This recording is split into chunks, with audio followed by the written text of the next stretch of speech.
Hi friends, Sankranti block buster movie సంక్రాంతికి వస్తున్నాం ఓటీటీలోకి వచ్చేసేందుకు సిద్ధమైంది. 2025 సంక్రాంతి బరిలో అసలైన బ్లాక్ బస్టర్గా సంక్రాంతికి వస్తున్నాం మూవీ నిలిచింది. సంక్రాంతి బరిలో ఫ్యామిలీ ఎంటర్టైనర్కు ప్రేక్షకులు బ్రహ్మరథం పడతారని మరోసారి రుజువైంది. వెంకటేష్ హీరోగా, ఐశ్వర్య రాజేష్, మీనాక్షి చౌదరి హీరోయిన్లుగా తెరకెక్కిన ఈ మూవీలో నరేష్, సాయికుమార్, మురళీగౌడ్, వీటీఎస్ గణేష్, ఉపేంద్ర లిమాయే తదితరులు ప్రధాన పాత్రలు పోషించగా, డైరెక్టర్ అనిల్ రావిపూడి దర్శకత్వం వహించాడు. ప్రముఖ నిర్మాణ సంస్థ శ్రీ వెంకటేశ్వర క్రియేషన్స్ బ్యానర్పై దిల్ రాజు ఈ సినిమాను నిర్మించగా, భీమ్స్ సిసిరోలియో సంగీతం అందించారు. కేవలం 2 వారాల్లో దాదాపు 230 కోట్లు రాబట్టి అసైన్ విక్టరీ అందుకుంది.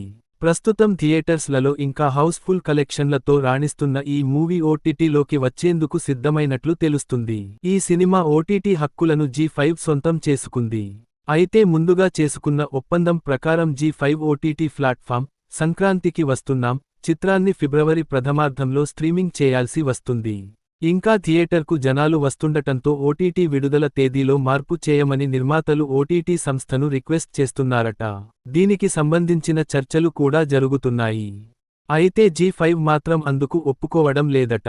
ముందుగా అనుకున్న ఒప్పందం ప్రకారమే స్ట్రీమింగ్ చేస్తామని చెప్పడంతో నిర్మాత దిల్ రాజు ఎలాగైనా ఓటీటీ స్ట్రీమింగ్ తేదీని మార్చాలని గట్టి ప్రయత్నాలు చేస్తున్నట్లు వినికిడి. మరి జీ5 ఫైనల్గా ఏ నిర్ణయం తీసుకుంటుందో అని అభిమానులు కంగారు పడుతున్నారు. ఈ వీడియో మీకు నచ్చితే లైక్ చేయండి, షేర్ చేయండి, మన ఛానల్ని సబ్స్క్రైబ్ చేయడం మరచిపోకండి. Bye friends.